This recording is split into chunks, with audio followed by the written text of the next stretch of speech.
the 10 reasons why shrimp keepers fail. So these are the 10 things that really plagued me when I was getting started. And honestly, some of these I've learned even in the last couple of years. I've been doing this for, I want to say roughly 12 years, maybe a little bit longer, but that's how long I've been really into it. And so I've experienced a lot of things. So number one, and you guys hear this, I'm sure all the time, water parameters. But there's a lot of reasons why water parameters are so important. So matching parameters. Today, I'll share a lot of parameters, but that's if you would buy from me. If you're going to buy from someone else, my number one piece of advice, decide what shrimp you're going to get and where you're going to get them from, and reach out to that person and be like, hey, how do you keep these? What are you feeding? What parameters do you have? And match those parameters to the best of your ability. If you're buying shrimp from me, I'll tell you exactly how to do it successfully. But like, there's times where people set up an aquarium based on my recommendations, and then they'll get shrimp from a different person that keeps them a completely different way, and then they're not successful. And so just know that matching parameters from the person you're getting them from is the most important. And there's going to be a lot more information on the slide. So if you want to snap a picture, but just a couple tips, like GH, KH, TDS, and pH are the most important things. GH and KH are the most important. A lot of people think that TDS is like, boom, that's the measurement. If I have a TDS of 200, it's good for shrimp. That's not true, because a TDS of 200 can mean a lot of different things. It could mean that your GH is 0 and your KH is like 18, and that would be terrible for shrimp. So TDS is only a guide. It's like, it's only used if you know the GH and KH. Then TDS means a lot. But if you're only using TDS, it's just not a good standalone measurement. So the next thing is, not all shrimp are created equal. All shrimp have different parameters that they thrive in. So the most popular ones is like a tiger, a crystal, a Taiwan bee, and then Neocaridina. Neocaridina prefer a pH above 7, whereas almost everything else likes a pH below 7. But there's some type of tigers that thrive in Neocaridina parameters and some type that thrive in Caridina parameters. Then there's some crystals that like it, a little bit harder. So they like their GH around 8. And then there's Taiwan bees that like their GH. Like, there's so many different parameters. So like, decide on a type of shrimp that you want, then reach out to the person you want to get them from. And then that's like the best process to use. This is a big one. Shrimp specific soil is not for all shrimp. I know, right? Like, that's the worst branding ever. Like, why would they make a shrimp-specific soil that isn't made for all shrimp? And so if you find a shrimp-specific soil, 99% of the time, it is an active soil. And what that means is that it is going to absorb the KH, the carbonate hardness, out of your water and lower your pH. So if you try to put Neocaridinas who like a high pH on a shrimp-specific soil, most of the time it's going to make parameters that are unhealthy for them. And then it's also going to cause fluctuations in your pH, which is going to cause a lot of issues in your tank. So just know that not all shrimp soil is made for all types of shrimp. So do your research ahead of time. Feel free. You can always reach out to me directly, store@flipaquatics.com. And I have a team that is willing to answer your questions, whether you intend to buy from us or not. We're literally here to support you. So if you have any questions, feel free to grab me after the talk too, and we can talk about it. Neocaridinas prefer a neutral substrate, which is like pool filter sand. You can go to like a Burnett Pools or any spa pool dealership and get pool filter sand. It's really cheap and it's pretty clean. And then if you're doing like the Caridina side of things, shrimp specific soil is normally the route to go. Now, tap water and well water. So they are so inconsistent. Now, well water can be a little bit more consistent, but like there's still fluctuations in the amount of like rainwater that you get, how much is seeping into the ground. Is there drilling happening near you? Is there any type of farming that's going on that potentially pesticides could be getting into the water supply? There's a million and one factors that go into well water that could make it good for a season and bad for another season. And so it's all risk reward, right? So like at our facility, we have, over 500 aquariums, and we deal with hundreds of thousands of shrimp, tons of fish, plants, snails. And we use tap water because like the amount of RO water that we would go through is insane if we were our own water. And so our tap water was great. It was literally the best tap water that you could ever imagine for a season. And then all of a sudden they started redoing the lines. And when they redo the lines, they have to build up the calcium deposit on the lines. And so our pH went from being like 7.6 to 8.9. Like, I don't know if a lot of pH, but not very many things can survive an 8.9 pH. So we've had to invest looked into like dosing systems that inject vinegar into the water. We've had to add a bunch of like different types of carbon, DI resin, so much stuff, and it's still an issue. So like, just be careful when you do tap water or in well water. And the alternative to that, and I know this sounds like a lot of work for most people. It sounded like a lot of work when I decided to do it, but this is the foolproof method. Distilled water and RO water are your best friends. Distilled water, you can literally go get a jug at Walmart or Target or Kroger, wherever you shop. It's usually like $1, $1.25, something like that. And then there's so many different minerals, shrimp-specific minerals that you can get. For example, for the longest time, we used shrimp mineral GH and KH+. It's a product out of Germany. It's phenomenal. Recently, we realized that there was a gap in the market. So like, as Flip Aquatics, we just launched a brand. It's called Shrimple. And there's GH plus and there's KH plus. And it's literally just like a pump of water gives you 1 degree of hardness. And then you can really like set up your tank for success. It's really easy. But there's a lot of different options out there. I would highly recommend you do this. Biggest thing you need to know for remineralizing water is GH. So if you do a GH only remineralizer, it's best for Caridina shrimp. If you want to do Neo-Caridina shrimp or some tiger shrimp, you want to dose both GH and KH. And the ratio that is the best is 2 GH for 1 KH. And for us, we set up all of our tanks so that it's like 8 GH and 4 KH. Now granted, I know this is a lot, so like, feel free to send us an email. We'll give you all this information, all these parameters. We're happy to do that. I'm happy to talk with you after the show or after the talk. But this is just like a rough overview. So that's water parameters. Now, the next thing is the source of the shrimp. So the source of the shrimp is really important. When I was really getting into the hobby, this is the one thing that almost encouraged me to quit. Like, I was so discouraged by the way that the shrimp hobby was going for me because there's no information out there. I'm doing everything that I think is right. And then what happens is I end up ordering shrimp and they come in with like all these crazy parasites, diseases, like, and they're dying. And I'm like, what am I doing wrong? And I realized that it's not me. It's actually the source of the shrimp. And so we'll talk a little bit about that. There's a lot of different options. So there's 2 types of shrimp. There's imported shrimp and there's homebred shrimp. There's benefits to both. Homebred shrimp, if you can find a good source, that is your place to go. Like, you're going to get really healthy shrimp most of the time from homebred. But here's the risk. One, you could have somebody that says they're homebred, but they're not. And then now you think they're good. You put them into an established tank. Now you have parasites and diseases. So like, you got to have a trusted source. You got to know that they're legit. The next thing is you might get ones that are really small. And now you got to wait 6 months until they're actually breeding. And a lot of people nowadays, they want things now. They want breeding now. So like, there's the patient aspect. The other thing is they're a lot smaller. So like, if you want to add them to a tank that has fish, now it's a little bit harder because they're so small. You got to grow them up a little bit. You're not sure what the color is going to be because they're so small. The other positive is normally they adjust better because they're younger. So like, that is one of the pros. And again, if you could find a trusted source to get USA bred shrimp, that's best. So the best thing that you guys could do is find someone in your local area that is using the same tap water as you, the same well water, and buy from them. That is by far the best option. But unfortunately, not all of us have that opportunity. And that's where we have to like scour the internet to find a place to get them. The other side is imported shrimp. So generally imported shrimp are cheaper. Sometimes they're not, but you run the risk of diseases. You run the risk of parasites. If people don't have a good quarantine process, like, I can't tell you the amount of shrimp that I brought in secondhand were like, somebody brought them in and then I bought them from that person and I know that I'm doing everything right and they all die. And that's because literally that shrimp is going from place 1 to place 2 to place 3 to place 4 and then eventually gets to you and it's alive. But like, the odds of that shrimp actually surviving is like 1%.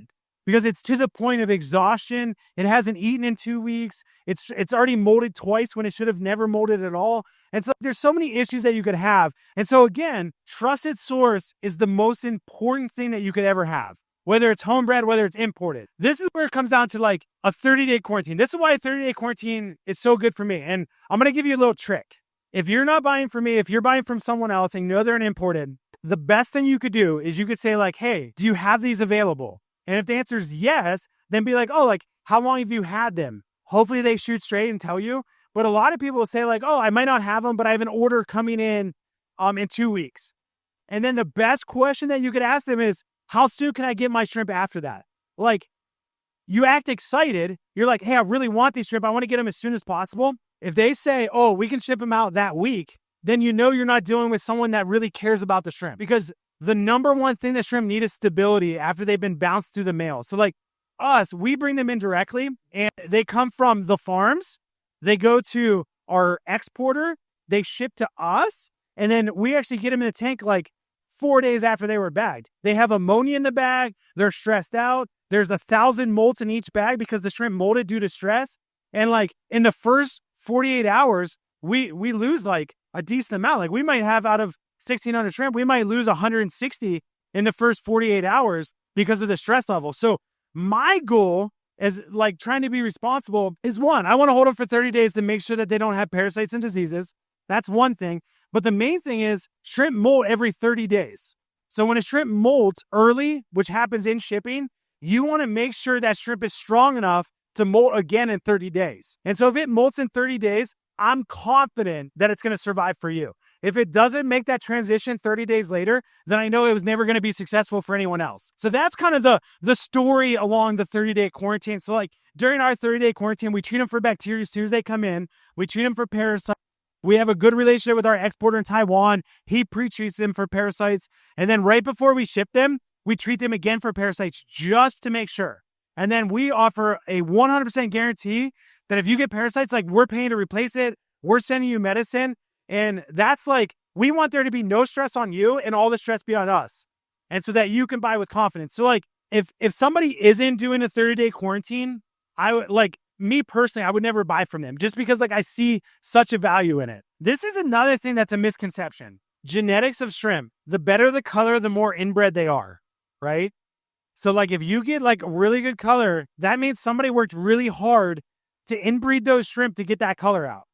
So just know that inbreeding is a part of getting a certain color. And so a lot of people are like, man, I need to add more genetics. I want to get, introduce this in. I don't say don't do that, but I have a system for doing that. So first of all, know the risk. So if you have a tank going right now, and let's say you're breeding cherry shrimp, and cherry shrimp are doing great, they're breeding like crazy, and you're like, man, I've had these for 2 years, I want to add more cherry shrimp. One, the risk is, I always use the analogy of like the pilgrims coming over and meeting the Indians for the first time. The pilgrims, in a sense, were completely healthy. The Indians, in a sense, were completely healthy, but like maybe the Indians had a cold that the pilgrims had never experienced before.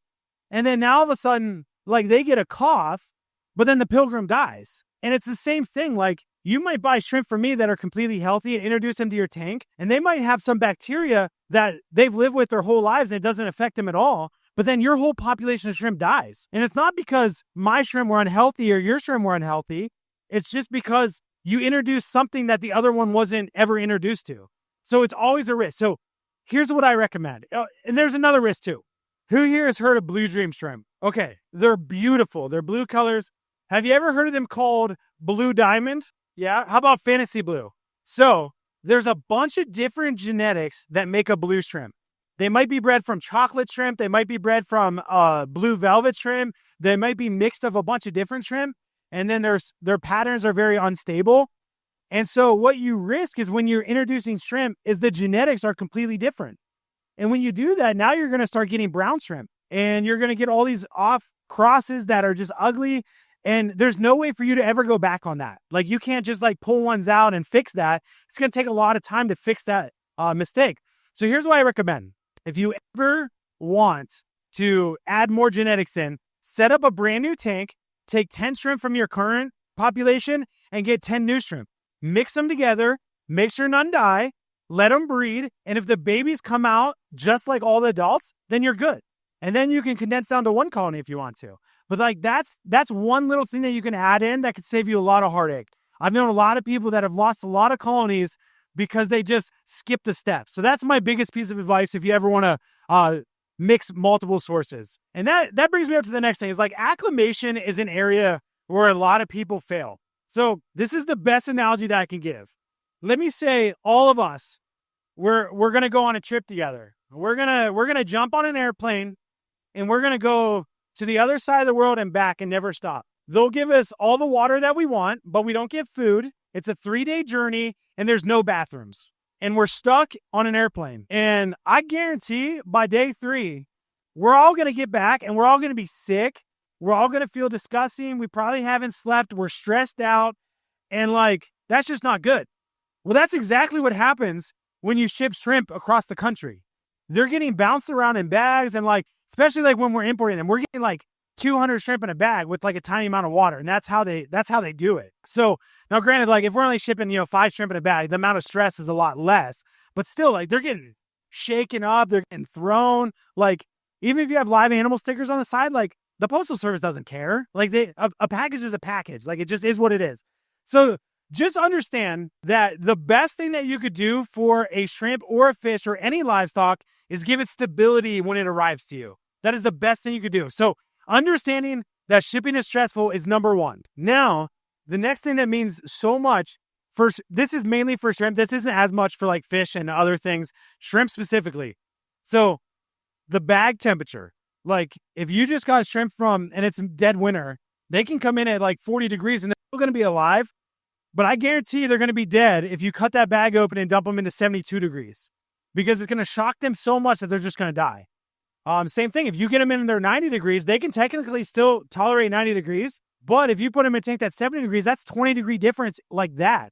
Like if all of a sudden we were just sitting here and it's like 70 degrees in here, if instantly it was 95 degrees, we would all like lose our breath. And we'd be like, oh my God, it is so uncomfortable. So like I always try to put myself in their shoes. And so the absolute best thing you could do is take that bag of shrimp when you get it, set it next to your tank, and let that thing come to room temperature. Now, granted, if there's 4 dead in the bag and you have to get them out of there quickly, that's a different situation. And I believe I talk about that next. You could do a drip method. You could add ACCR to neutralize the ammonia in the bag. And again, I believe I have slides on all this, so I'll just give you the brief overview of that. But don't rush acclimation. Rushing acclimation is the worst thing you could do. And going back to mixing sources, another terrible thing you could do is if you just got in an order with like 8 bags of shrimp and you cut them all open and dump them into the same bucket, I guarantee you're going to have a lot of shrimp die. So like each bag needs to be treated individually, acclimated in its own container. And another bad thing you could do is don't just use any container. Like make sure that you use a container that's sterilized. Like we sterilize them with distilled white vinegar and water. If you use like regular dish soap, like put them through the dishwasher, there's always that chance that dish soap's going to be left over and that will kill the shrimp. So better safe than sorry. Always take the safe route. But one thing I did mention is ammonia. So Fritz has a product, it's called ACCR. Dechlorinators are not all created equal. So like one of the most popular dechlorinators, does anyone know what the most popular dechlorinator is? Somebody yell it out. Prime, Seachem Prime. It's the most popular one. And I think Seachem Prime is great. I really do. But it's so concentrated that if you added some of that to, a catch cup that you just got in your drip acclimating, what that does, because it's so concentrated, it actually it takes the oxygen out of the water. I'll say that. I'm not good with big words. It takes the oxygen out of the water. However it reacts, it binds with the oxygen molecules and then it suffocates the shrimp. So then you have to use a very mild one. Now, granted, like if you have like a little eyedropper and like put a little drop in there, you could probably get away with it.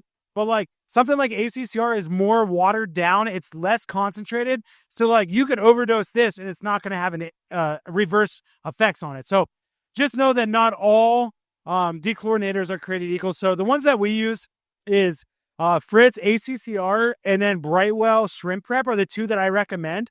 I believe Seachem has an option, Prime, and then there's one with like aloe vera in it, and then there's another one. It's the last one. So it's the least concentrated one. So I always recommend, like if you ever have deaths in the bag, if you're going to take some time and actually open them up, it's better to add a little bit of that dechlorinator in there just to neutralize the ammonia so that it won't hurt the shrimp. So drip acclimation, we talked about that a little bit. Basically how I do it is like on a big scale, we can't do it just because it's too much. So we have a different system for doing it. But if I only had 1 tank or 10 tanks, how I would do it is take like have you guys ever seen the hang on the side of the tank, like the dip and pours? Not even the dip and pours. They're like breeder boxes. You've seen those? So you could set one of those up, dump the water in there, and then turn that thing on just a little bit. And then it'll just be like a slow drip. And then you don't have to worry about it overflowing because if anything, it'll overflow back into the tank. So like that's the best method. The other way is like setting up a dip and pour, which is the one that just sits on the side, and then starting a siphon. And then the good thing about doing it that way is, again, it can only siphon over to the level of that dip and pour in the water in your aquarium, so it will never overflow. I can't tell you how many 5-gallon buckets I've overflowed on the floor. So you could still do that, but like there is a risk with it. So that's what I recommend. So that's acclimation. The next thing is bacterial infections. This is the silent killer. Now, again, we talked a lot about shipping. It's very stressful. They get poop in the bag. They're not healthy. Ammonia's high. The odds of them getting a bacterial infection after shipping, especially in high numbers, is pretty high. So you have to know that when you get shrimp in, there's a higher chance of a bacterial infection than any other point of keeping the shrimp. Now, how to identify bacterial infection? So like you see like this milky color of these shrimp. If you ever have an alive shrimp that has like a solid milky color, that's how you know it's a bacterial infection. Now, there's something that looks a lot like it. It's called muscle necrosis. And that will be, and also like a milky color, but it will look like a noodle going through the middle of the shrimp. It won't be the full tissue. It'll just be like the very core of the shrimp. And that one's not bad. It's not going to spread. It will spread if they breed. So it's good to pull them out and put them in like a different tank. But like, it isn't like it's contagious. It's just passed on through genetics. So if you ever get ones that have like this milky color, that's when you know that you have a bacterial infection. The other thing that you know is if you have unexplained deaths. So like, if you're doing everything right, the person that you bought the shrimp from, you have the exact same parameters and these shrimp just keep dying, that's how you know you probably have a bacterial infection because you're doing everything right. So how do you treat it? So Mardel has a product, and I'm sure there's other products out there, but this is the one that we specifically use. Like we use this every day. So it's called Maricin, Mardel Maricin. There's two types, Maricin and Maricin 2. We use both, but for you guys, you could probably like 99% of the time, using just Maricin will cure almost every bacterial infection. Very rarely do you need Maricin 2. For shrimp, there's no way to tell what type of bacteria it is. So it's easier just to dose both, but like you don't have to. I almost guarantee that Maricin, the normal one, will treat almost everything. And this is how we treat it. So whatever the dose says on the box, we do half of that. And then we treat it on day 1. On day 2, we do nothing. Day 3, treat again only if there's still deaths. Day 4, nothing. Day 5, do a water change. And one of the biggest things about antibiotics, and that's what this is, it's an antibiotic. It doesn't discriminate. Good bacteria, bad bacteria, it doesn't matter. It's going to kill it. So good bacteria is called nitrifying bacteria. That's how we cycle an aquarium. That's how we turn ammonia into nitrite, which turns into nitrate, which then the plants consume. That's the nitrogen cycle. So when you treat with Maricin, it's going to kill your cycle. So then you have to recycle your aquarium, which we'll talk about that in a little bit too. So if you do have the ability to do this in a hospital tank, it's better. But I've had experiences where I've treated the bacterial infection in the shrimp. You put them back in the tank and that bad bacteria is still in there and they get it again. So if you have it, it's usually better to treat it in the tank because then you know it's cured. But then you do have to worry about recycling your tank, which isn't always ideal. And the other thing that you need to know, ammonia, you don't have any good bacteria now. So now you have to be worried about a spike in ammonia. And so what you're going to do with that is every day that you're doing this, so this is a 5-day treatment, you dose ACCR or some type of dechlorinator to neutralize the ammonia every single day. That way you don't have a spike that kills the shrimp. So just a couple points. Now, the next one is cycling. So yeah, so going into reason 5, tank cycling is a whole different issue. This is probably the area where I see people fail the most in shrimp, and I'll explain why. The first thing that you have to know is I always want to give information. Shrimp are almost what I consider a negative bioload. That means that they literally don't produce much waste at all. So you could have like 10 shrimp in a tank and they don't produce any ammonia. And it's like crazy. Like, I don't know how it's even possible, but like you're going to get more ammonia from overfeeding than you would from the shrimp pooping and doing like their normal things. So like understand that they don't really produce much waste. So like if you had this perfect cycled aquarium that you spent all this time ensuring that the good bacteria is in there and then you add 10 shrimp, I almost guarantee in 30 days your nitrifying bacteria is gone because there was nothing to really keep it alive. And then the shrimp breed. Now all of a sudden you have 100, and I have people email me daily being like, oh my God, I was doing so good. I had all these shrimp in my tank and then they all died. What happened? I'm like, your tank went through a recycle because you only had 10 or 20 shrimp. The tank was cycled, it got uncycled, and then they bred, and then it tried to recycle and killed all the shrimp. So understand that bioload is almost negative on shrimp. So the thing that we can do to prevent tanks from crashing once you actually spend the time to cycle the aquarium is add things in there that aren't going to hurt the shrimp. So like snails are literally shrimp's best friend. And why they're shrimp's best friend is because you don't feed based on the snails, you feed based on the shrimp, and then the snails eat what's left over. So like if you're overfeeding, snails will counteract that by eating leftover food. If you're underfeeding, the shrimp population or the snail population will dwindle. So like they just, and snails are dirty. Like snails are one of the dirtiest things that you could add to your aquarium. I mean, that's just the nature of it. They just produce so much ammonia. So like snails are one of the best things you can add to your aquarium to ensure that it stays cycled. The ones that I prefer is the picture up here, which are mystery snails. There's a bunch of different colors that you can add. I prefer, actually, my favorite ones are the blue mystery snails. The other ones would be jade. These ones are gold, which are really pretty too. You could also use like Malaysian trumpet snails, ram's horn snails. It just depends on what you're going for. I know that a lot of people in my local area buy tons of Malaysian trumpet snails and ram's horn snails, like feed peat buffers and stuff like that. So if you have like a good club near you, it might be a good thing to grow those if you want to like actually make a little bit of money on the side doing that. So that's something I can recommend. If you don't want any snail babies at all, mystery snails are the way to go because they're so easy to control how they breed. They literally just lay eggs at the surface. You can peel them off, get rid of them. And then the other thing is micro rasboras. So like chili rasboras, exclamation points, spotted rasboras, pygmy cories, things like that. Most plecos. Now, if a fish sees a baby shrimp, 9 times out of 10 they're gonna eat it. But they're not gonna. The small fish aren't gonna actively hunt them, whereas like the bigger fish will. So know that there still is a risk. So having tons of cover in there, like moss and things like that, will help you a lot. So increasing the bioload will definitely help. This is by far, and again, I'm not, just so you guys know, like I'm not sponsored by Fritz. Like I have a really good relationship with them and like we sell their products, but like in no way are they paying me to recommend their products. So just full transparency there.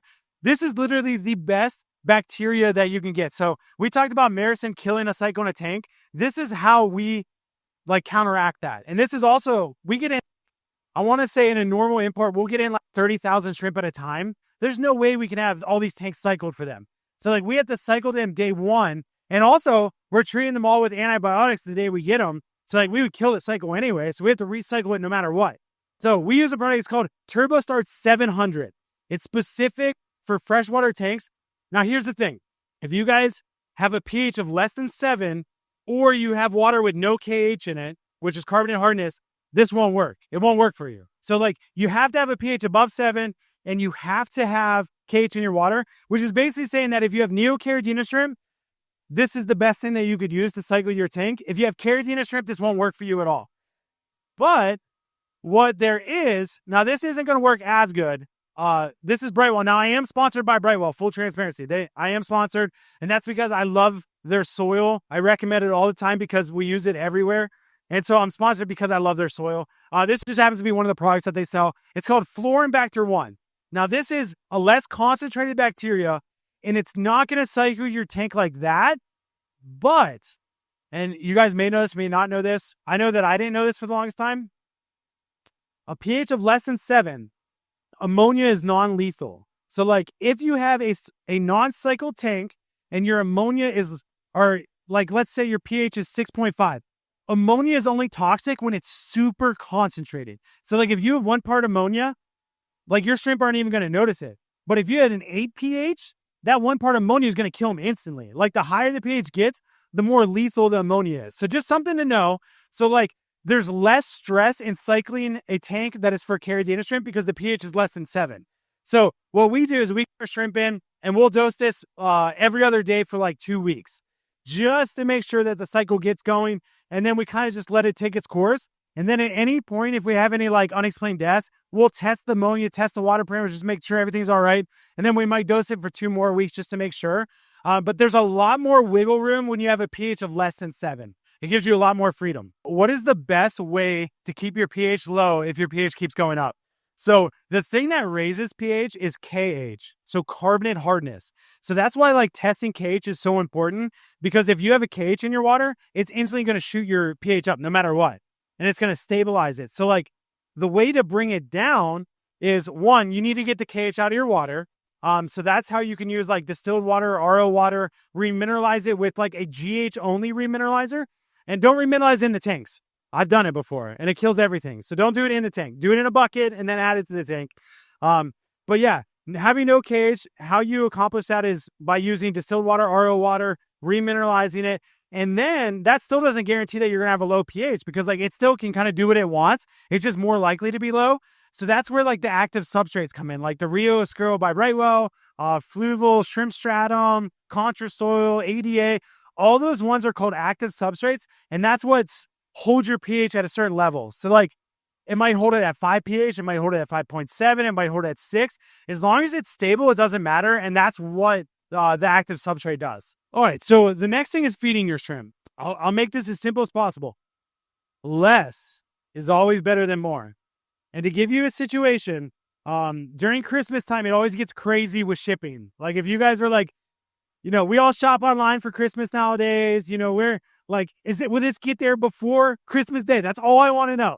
And so during the Christmas season, like from Black Friday on, the postal service is insane. So like we get lost packages all the time. And so we package them in a way that they're going to survive for a while.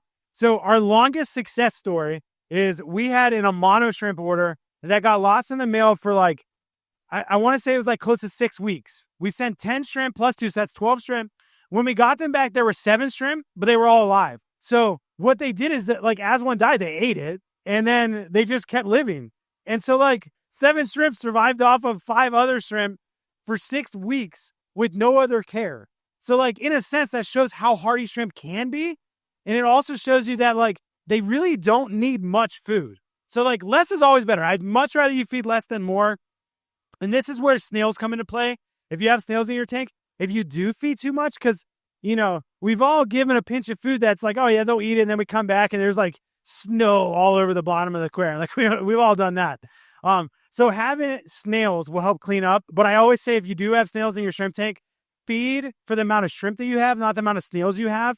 And then the snail population will balance out, because you want the shrimp to succeed and the snails are just there to stabilize the aquarium. I don't think it's as bad nowadays as it used to be, but like there used to be this hype around like the best shrimp food that you can buy.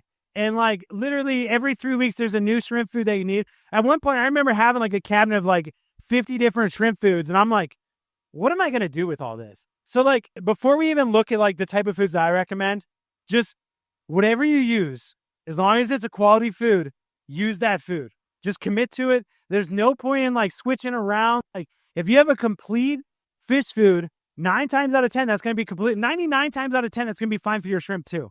So like, whatever you feed, don't get tricked by like the marketing that you need this specialty food. Now there's situations where like specialty food come into play, and I'll talk about those.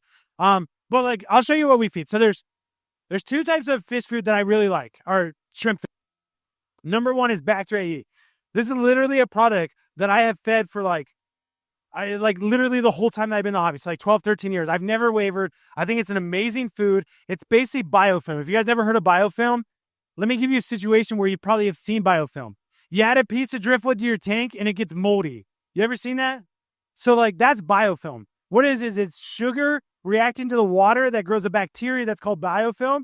And that's like one of the best foods for shrimp.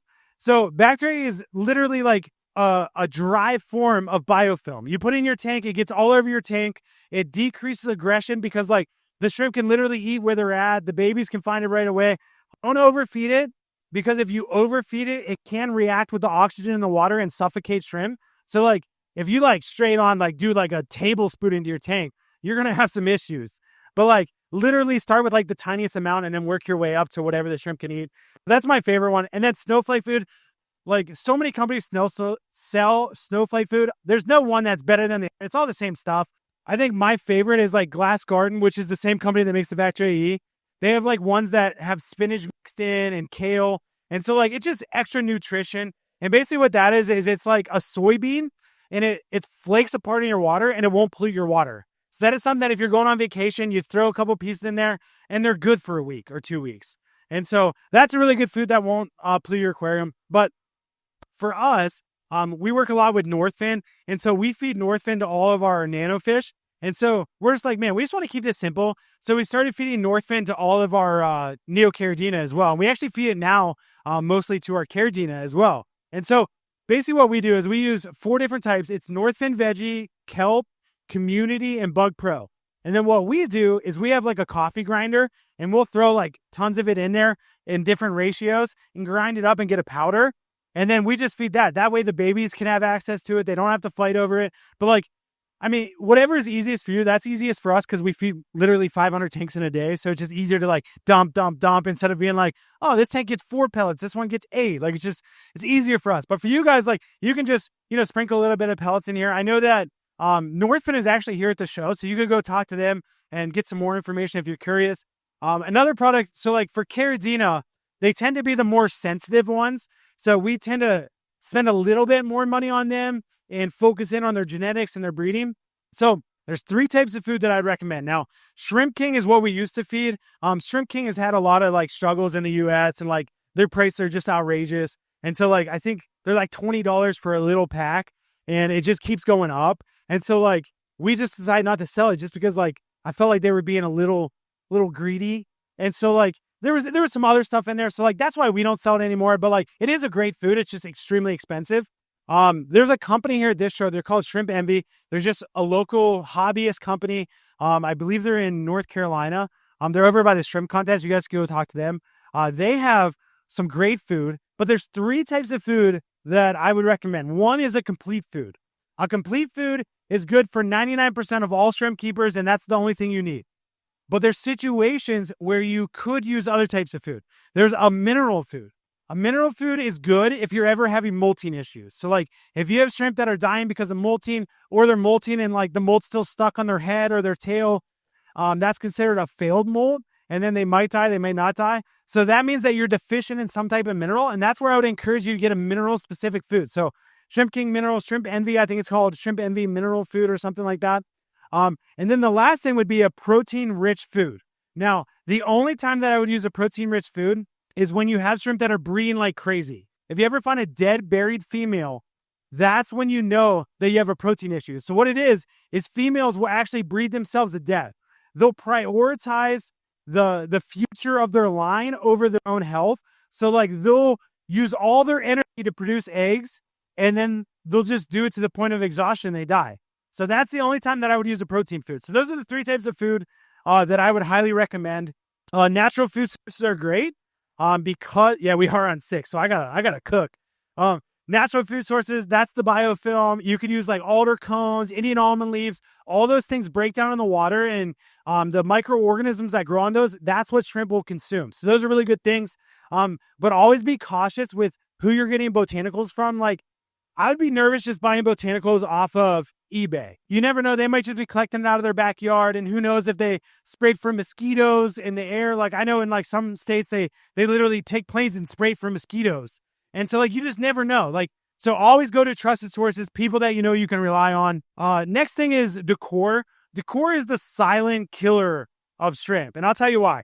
And I talked about it a little bit, but like rocks, just so you guys know, most rock decor will alter your GH and KH, and it's not always good. So like, the best thing that I can recommend, take some RO water, is the best experiment. Take some RO water, distilled water, put in a 5-gallon bucket, drop the rocks that you want to use in your tank in that bucket, let it sit for a month, and then test your TDS, your GH, and your KH. And if they're anything but 0, then you know that they're leaching something into your water. So it's just a really good tip. Dragonstone is the one type of rock that's like formed from clay. So the odds of dragonstone leaking into your aquarium is very low. So that would be the one that I could be like, yes, you're okay. Botanicals, another thing I just talked about, like the mosquitoes, spraying for mosquitoes. Just be cautious where you get your botanicals from. Like if it's a local pet store that like, if your whole tank died because you bought something there and you added it to your tank, and you know you can go to them and be like, listen guys, you killed my whole tank and they're going to take care of you. Like, you're good. So like, I would stay towards really trusted relationships when you do botanicals. The next thing is live plants. I'm victim of this. I've done this. You know, you buy plants online, you're super excited, you throw them into your aquarium. I did it. This is the one that actually got me. In Florida, they struggle with aphids, right? Because most of their plants, they grow above water. So aphids are like these little bugs that like eat the sap out of the plants, and like, they're just super invasive to like normal plants. And that's where like people use like ladybugs and stuff like that to eat them. They'll spray a pesticide to kill aphids. Well, 9 times out of 10, by the time it gets to you, it's okay. So I actually got a bunch of floating plants in from a supplier, and I added them straight to my shrimp tanks, and I lost an entire colony of blue orange-eyed calicos, which like literally is like $1,000 worth of shrimp. And it's a colony that I've been working with for 3 years. So like I was devastated. And I reached out to them, they're like, listen, we're so sorry. And like they made it right. The next time I got an order from them on their floating plants, it says may contain pesticides, do not add to aquarium. I'm like, bro, what am I supposed to do then?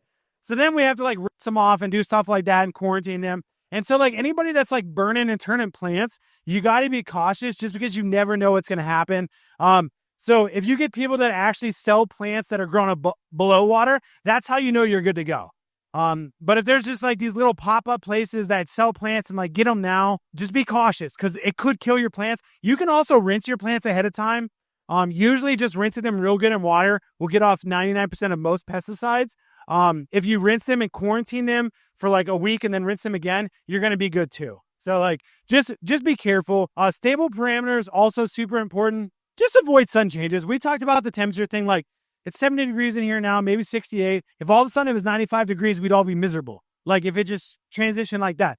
So treat shrimp the same way.